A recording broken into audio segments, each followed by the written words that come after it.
Hello बच्चों, let's read the question. Mention the differences between petromyzon and mixine. यानी कि हमें पेट्रोमाइजोन और मिक्साइन के बीच का डिफरेंस बताना है. तो देखिए यहाँ पे की कॉन्सेप्ट क्या हो जाएगा हमारा. ये दोनों ही पेट्रोमाइजोन और मिक्साइन दोनों ही ये सब फाइलम वर्टेब्रेटा के क्लास साइक्लोस्टोमेटा के अंदर आते हैं. यानी कि ये दोनों ही किस तरीके की फिशेज हैं. These are jawless fishes having rounded circular mouth. तो यहाँ पर की कॉन्सेप्ट क्या हो जाएगा. जॉलेस फिशेज या हम कह सकते हैं various cyclostomes.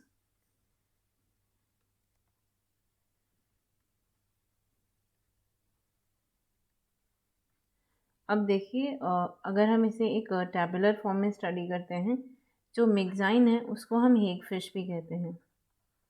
मिक्साइन is also called the हेग फिश.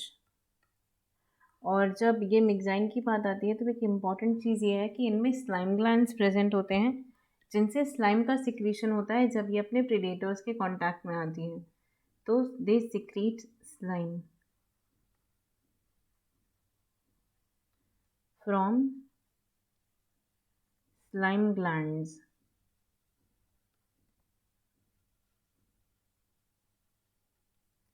इसके अलावा यहाँ पे और क्या चीज़ें हैं इनके बारे में. इनमें कार्टिलेजिनस स्केलेटन होता है और इनमें क्रेनियम जो है वो पार्शियली प्रेजेंट होता है. Partial cranium and cartilage skeleton.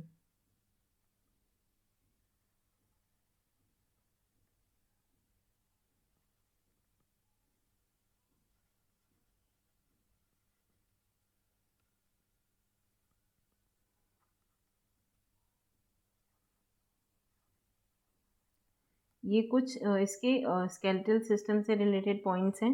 इसके बाद इनमें डायरेक्ट डेवलपमेंट होता है, कोई लार्वल स्टेज प्रेजेंट नहीं होता. So direct development.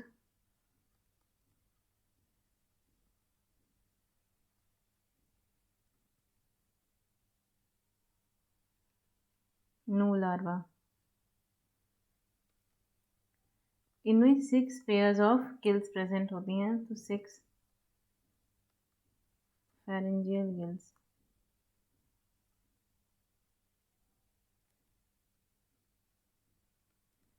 और देखिए यहाँ पे इनकी बॉडी इलोंगेटेड ईल लाइक होती है. ये तो एक नॉर्मल सी बात है, क्योंकि ये दोनों का ही कॉमन फीचर है कि इनमें elongated eel like bodies present होती हैं.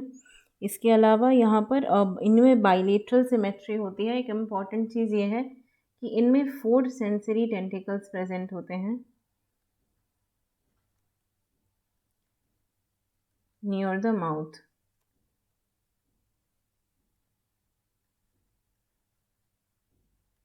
इसके बाद देखिए जब हम बात करते हैं यहाँ पे पेट्रोमाइजोन की,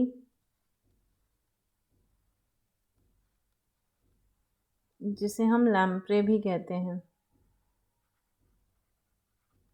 अब ये देखिए ये जो पेट्रोमाइजोन है, इनकी एक खास बात अभी हमने क्या बात की कि इनमें एक राउंडेड सर्कुलर माउथ होता है, जिसमें एपिडर्मल स्केल्स होते हैं छोटे छोटे, जो कि टीथ की तरह फंक्शन करते हैं. So they have a round mouth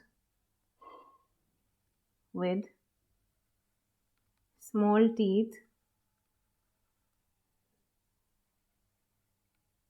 and tongue. इनमें देखिए जो क्रेनियम होता है वो कंप्लीट होता है.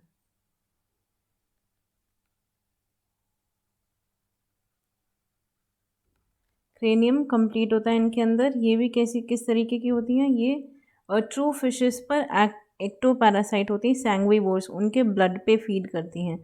और इनमें जो माउथ होता है उसमें काफ़ी सारे टीथ प्रेजेंट होते हैं.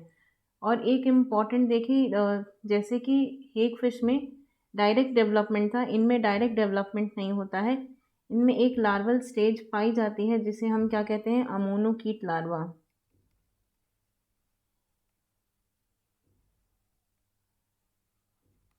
अमोनोकीट लार्वा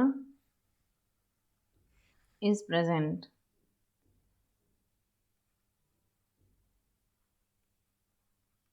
और ये बहुत ही इम्पॉर्टेंट है, ये काफ़ी बार पूछा जाता है एग्ज़ाम में कि ये जो अमोनोकीट लार्वा है ये किस ऑर्गेनिज्म का लार्वा है, ये किसे रिप्रेजेंट करता है। तो याद रखिएगा ये रिप्रेजेंट करता है हमारी पेट्रोमाइजोन या ये लैम्प्रे का लार्वा होता है।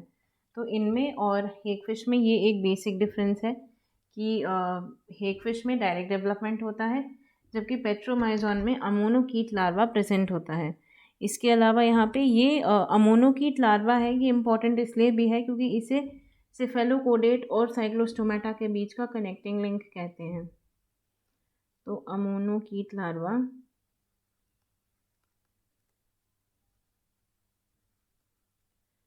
Connecting link.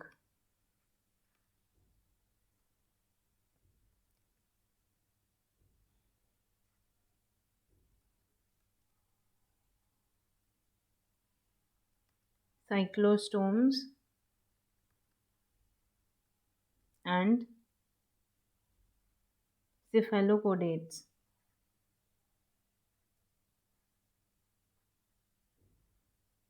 ये आपकी कुछ बेसिक बात हो गई पेट्रोमाइजोन के बारे में। इसके अलावा इनमें भी गिल्स प्रेजेंट होती हैं और ऑस्मोरेगुलेशन गिल्स के थ्रू होता है बाइलेटरल सिमेट्री, और इनमें कोई पेयर्ड अपेंडेजेस नहीं प्रेजेंट होते। So bilateral symmetry, elongated eel like body.